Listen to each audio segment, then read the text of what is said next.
Hello everyone, thank you today for joining us for our webinar on the MA Strategic Studies here at the University College Cork. My name is Niamh and I work as a postgraduate recruiter here. Today's session is going to give you an overview of studying online at UCC and then followed by learning more about the MA Strategic Studies from our course director here, Dr. Harrington. There'll also be time at the end to ask questions, so throughout the session, feel free to drop a question into the chat and then we can get to it at the end. And also worth noting that we're recording the whole session, so if there's anything you want to refer back to, we'll send you the recording and you can take a look at it again. So first, I'll start with a little context about UCC and our experience with online postgraduate education. UCC was originally established in 1845 and it is a research-led university with a strong international reputation. Alongside our on-campus offering, we have developed extensive experience delivering high-quality online postgraduate programs. These programs are specifically designed for students who may be based anywhere in the world. They want to continue their education, but without relocating or necessarily taking a career break. So why study online with UCC? Studying online with UCC means that you're earning a qualification from a globally recognized university, no matter where you're based in the world. Our online programs are designed with working professionals and international students in mind, offering that flexibility that allows that with also maintaining our academic standards, awards, quality assurances that our on-campus courses do as well. You'll have full access to UCC's digital library, academic resources and student support, and you'll be part of a large international postgraduate community without any need to relocate. In practical terms, online learning with UCC typically involves a combination of recorded lectures and live seminars. Students take part in interactive discussions, forums and guided online engagement, and also have clear weekly structures and deadlines to help you stay on track. You'll also have regular contact with academic staff, as well as online access to those UCC library databases and research resources, which are essential. And it's something that we really like to emphasize is that online does not mean isolated. Students are very much part of an active and engaged academic community. Now I'm going to hand over to Dr. Clodagh Harrington, the course director for the MA Strategic Studies, who'll talk you through the details of the course. Thank you. That's great. Thank you very much, Niamh, and welcome everybody. Hello. Hope everybody's good. There's a slight touch of the COVID era sitting here talking to lots of little boxes, but yeah, I'm sure over time anybody who signs up for the program will hopefully get a strong sense of community. Here, because as Niamh just said there, you know, online doesn't mean isolated, and I can't emphasize that enough because it's such an important I think facet of the program, that there is a collegiate sense of community and belonging and just the group, I suppose. And it doesn't tend to be a very big group. And so the upside of that is that, you know, we can build personal rapport among yourselves and between myself, colleagues and students really quite easily. So that's a huge plus point. Niamh, would you just take me on to the next slide there and I'll talk through a few things. Okay, so I'll just say a few things about the broadly about the program, what it involves, how it's structured, that kind of thing. So I'll lay out the kind of the main points. And then if anybody wants to pick up on specifics, I want me to talk further about any of those things, I'd be more than happy. So I suppose in terms of what the program is and does and what's the point of it, it is, you know, it's somebody asked me recently, like, how is it different to an IR program? Because we have a separate standalone IR program here. And it's a bit of a different take in the sense that, of course, there are international relations aspects to this, but it's kind of specifically focused more on, as the name suggests, the kind of the strategic element of things. So you have security, you've got conflict, you have strategy, and very much about the theory and practice of these things. So it's IR to an extent, but it's about things looking like why states and non-state actors tend to, operate strategically, and then what strategic thinking looks like in practice. So that's kind of how I understand it, to actually operate. In terms of the kinds of themes and topics that we look at, it's there are modules that focus on specific things, and these would be geopolitics, terrorism, asymmetric warfare, intelligence, and foreign policy. Obviously, those are huge issues, and we dive down, deeply within specific modules. I guess the other thing that's worth mentioning as well, without getting too lost in the details, but we have new colleagues coming on board. We just had a new colleague join in January who's bringing new specialisms, who's new to the department, and is bringing his own area of expertise. So next year that will be reflected in the program, whilst other colleagues might be going on sabbatical or whatever. So I suppose the positives around that means that the content stays quite dynamic, and that we're not just kind of trotting out the same stuff every year. That there is an upgrade every year, even with the existing modules, because obviously the world is changing and moving pretty fast. I suppose the core focus tends to be US, transatlantic, European, some Ireland-based focus as well, because that's kind of where we are in the world, and that's where the specialisms tend to sit. But then we also have, scope for a lot of global case studies as well, and I'll talk in a little bit of detail just about some kind of sample dissertations from this year, so you just get a sense of the kind of the kinds of things that people are actually working on, and what student interests entail, because it's really quite broad. The program, as Niamh said, is delivered fully online. It is designed for working professionals and recent graduates.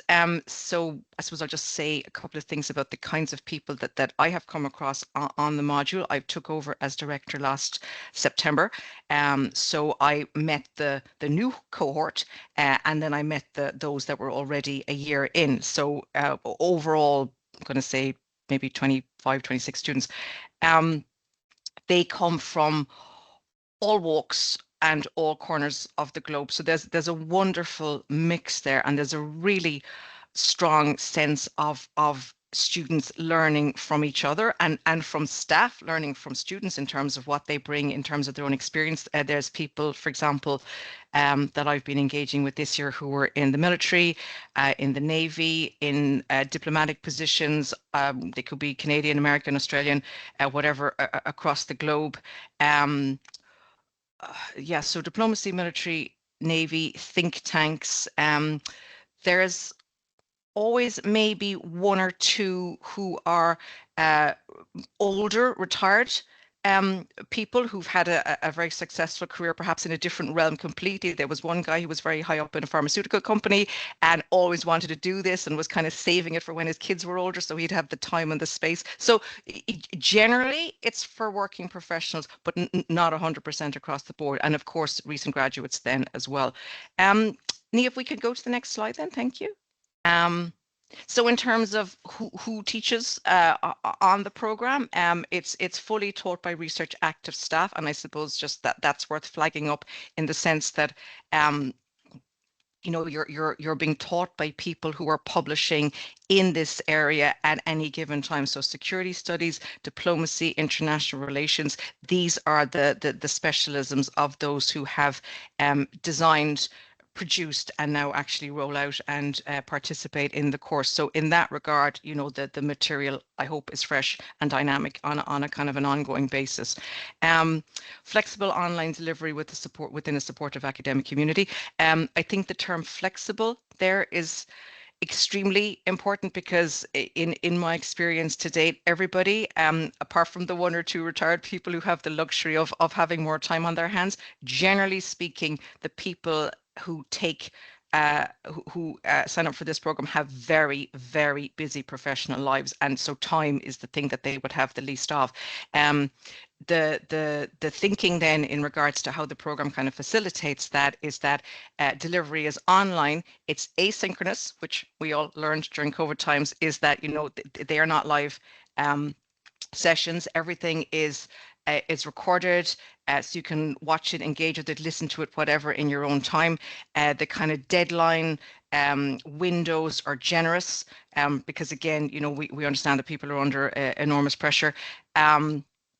I think a supportive academic community, like I said at the beginning, it really is that. I mean, everyone always says that about their campus and their community, but it really is true in this regard, not least because the numbers are small enough whereby we can have a really kind of personal rapport. And I think I already, even though I've only been, in this role since September, have a pretty good sense of how everyone is getting on, and those who are having some work challenges and have to kind of step away for a while or whatever, there's a lot of flexibility there to make sure that people who sign up for this can actually get to the end of it and still hopefully enjoy it and find it, the workload manageable. The dissertations, that's where you kind of get to shine, I suppose, in the sense that, this is your 20,000 word magnum opus. Quite often I found that people who've signed up to the program might already have a master's in something else, so they're quite comfortable at having written a pretty substantial piece of scholarly work. Others might be quite new to it. It can be daunting, but I think the structured support that's there for your dissertation is really solid, and by which I mean, obviously everybody has a dissertation supervisor, a go-to person that they have a kind of a personal rapport with for a full year, from the point that they get sort of cracking on their dissertation. There's a kind of a 12-month period there from that moment to when it gets handed in. It would be like September of your second year of study, if that makes sense. In addition to that support, there's a standalone research methods module, which I actually run, and I think that's a very useful entity in the sense that there are people coming in with different backgrounds, different specialisms, different expertise, and this is just to make sure that everybody, no matter how clever and experienced they are in many other ways, that they understand exactly in a kind of an academic sense what a strategic studies dissertation needs to entail, all the prep, the kind of the nuts and bolts of it all, I suppose. So we spend like 3 months on that from September, October to Christmas, and then the student is allocated their own personal supervisor, and then they have another 9 months to actually get cracking on the content, but they've already kind of set up the scaffolding and the architecture for it. Part of a vibrant department with strong postgraduate networks. Yes, absolutely. The department is vibrant. It's set within the history department. So within that, we have history scholars, we have an international relations undergrad and postgraduate program, and we have the strategic studies. So there is, there can be overlap there in the sense of even if people never visit the campus, there's a lot of online events, there's a lot of I do events. Sometimes they would be hybrid, they would be on Teams, whatever. So if you wanted to tune in from wherever you are and hear what's being discussed, what's the kind of scholarly topics of the day, that's all there for you. There's a very strong alumni community here, and then just even things like LinkedIn and that's a nice way to stay connected with people after they have moved on from their formal studies. I can go into more detail about, the kind of assessments and module content and everything, but I'll just pause for a moment and see if anybody has questions, comments, anything you'd like me to elaborate on. And there we are. Any questions? Thanks, Niamh. So if anybody does have questions, please shout out or put them in the chat as you wish. Otherwise, I can just say a few more things broadly about how the program is structured. Everyone's having their lunch. A question that was asked earlier on was how much kind of time in a week do you think it takes? Is it feasible that you can hold down your full-time job and work this around it, or do you think you need a big chunk of your week in order to focus on this? Yeah, good question. There's no straightforward answer to that, to be honest. What I have found is that people work in very different ways, in the sense that some people who really have like kind of high pressure and don't have a moment in their weeks really to think about this, they will allocate time. Some people will take leave in order to sit and write their essays. A guy told me recently, I was commending him on getting his 2 big pieces of work in on time, and he said the only reason it had happened is because he'd broken his leg and been laid up in hospital. So like those are like the kind of more extreme examples. I think for most people who have a reasonably demanding full-time career, they kind of fold this in and make it fit into their week, so there's no perfect structure, there's no exact amount of hours. The other thing I would say that really does count, and I would say this very respectfully, it's like there's a lot of reading in this, okay? It's a theory heavy program. There's no hiding from that. There's no getting around it. So you have to, if you haven't sort of got that prior knowledge, and not everybody who comes to this program does, you need to be kind of ready to fill up that space pretty quickly. What people have done, and what I would strongly recommend is, if a person was signing up to start in September, most people, well, pretty much everyone who signs up for this is doing it because, it's not like coming in with an undergrad headspace. It's like you're interested, you're invested, you're engaged, you want this to work for yourself. So like reading, doing some preliminary prep and groundwork over the summer is, hopefully not too arduous a task. So Niamh, I guess that was a long-winded answer, but it's different for everybody. It's certainly feasible with a demanding career, and there is, the way the program is structured is being mindful that 9 people out of 10 will have an awful lot of other things going on. Great. And Daryl has asked, what kind of career opportunities does the course open up? Have graduates used it to change careers, to pivot their career? I suppose I can only speak about what I have come across to date, and that is what a lot of people that I have, been teaching, use it for is to enhance where they are already.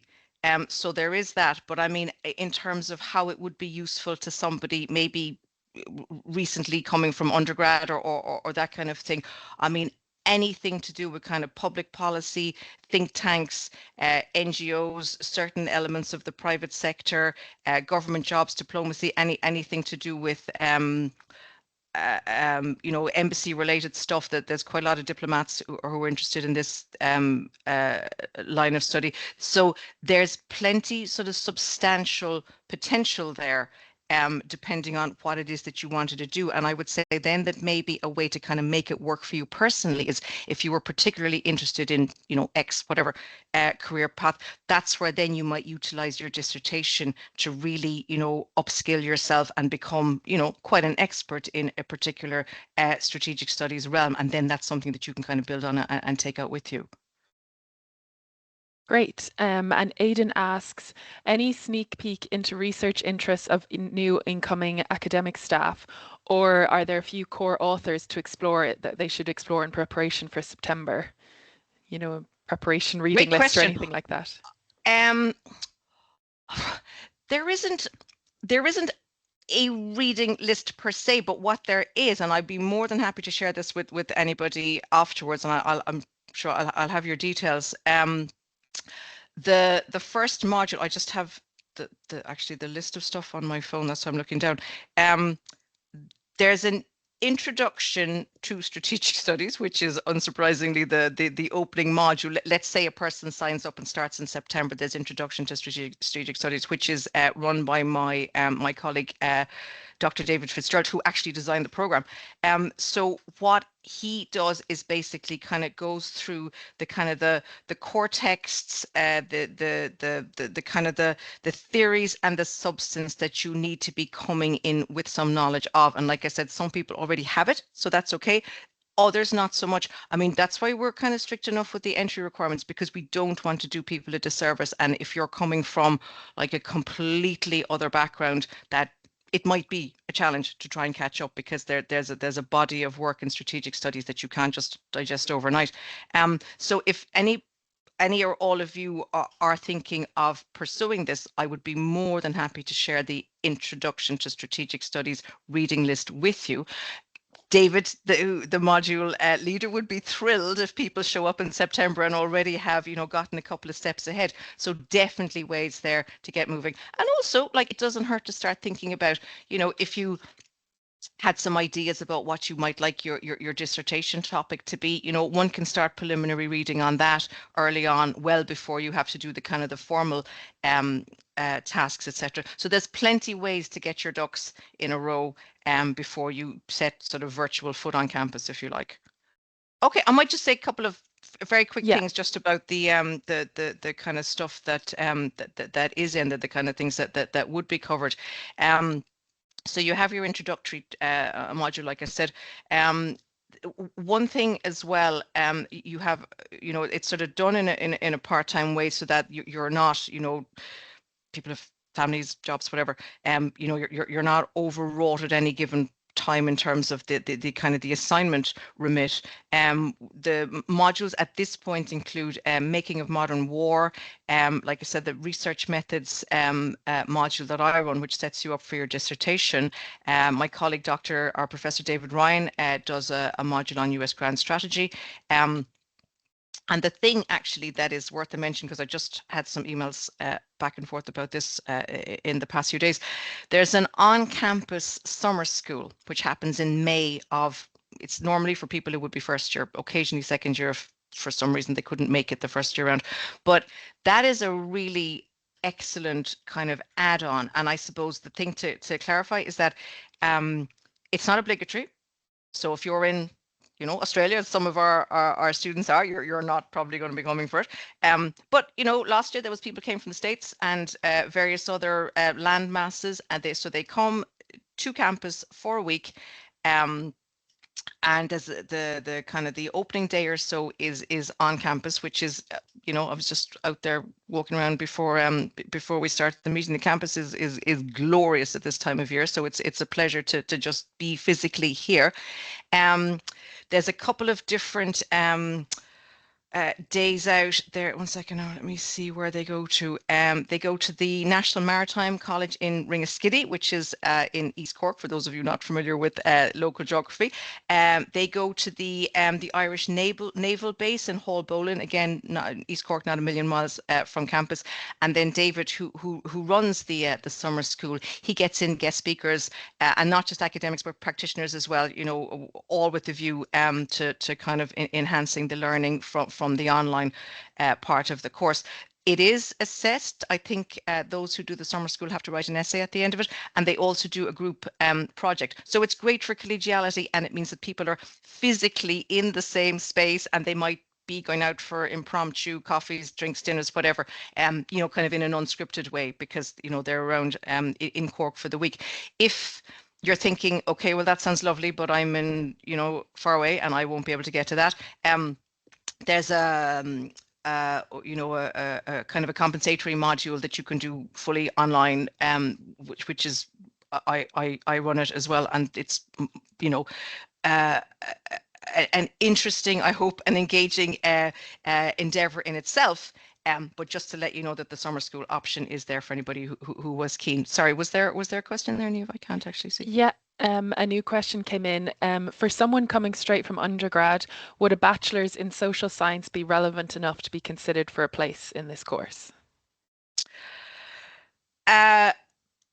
Potentially, yes. And to put it slightly brutally, it would depend on the level of achievement. And again, not to sound too draconian about it, it's just that we have to kind of keep the standard pretty robust in terms of who comes in, just because we don't want anybody sinking or just having a kind of a negative experience. So potentially yes, but I mean, I would say if you're unsure, make an application. It goes through a rigorous process, as I have learned myself this year. It's kind of a 6-stage process, so it's considered very carefully. There's a lot of heads go into reading, what a person puts in their application, and I think it's as fair and transparent and robust as it could possibly be. So I would say, please, if you're not sure, read the entry criteria that's listed on the UCC website. If you think you genuinely do realistically and honestly meet that, please do apply, and we'd be delighted to read your application and consider it. Great. Yeah, that's all we have for now. And with the follow-up email, when we send this recording, I can also send all the details of the summer school that Clodagh mentioned. And if you want to inquire about your course and give us some detail, we can kind of preliminarily give you more advice if you want to reply to that. Brilliant. Okay. And if anybody wants any summer reading, I'd be more than happy to share. So please, you can get in touch with Niamh or with myself directly, and I'd be more than happy to be in touch. So thanks everybody. Yeah, thank you everyone. Really great to have your time, and that was really informative. So yeah, we will be in touch with all that follow-up information, and any questions you have, you can email us at any time. Thanks so much. Okay, thanks, Niamh. Thanks everyone, and maybe see some of you next year.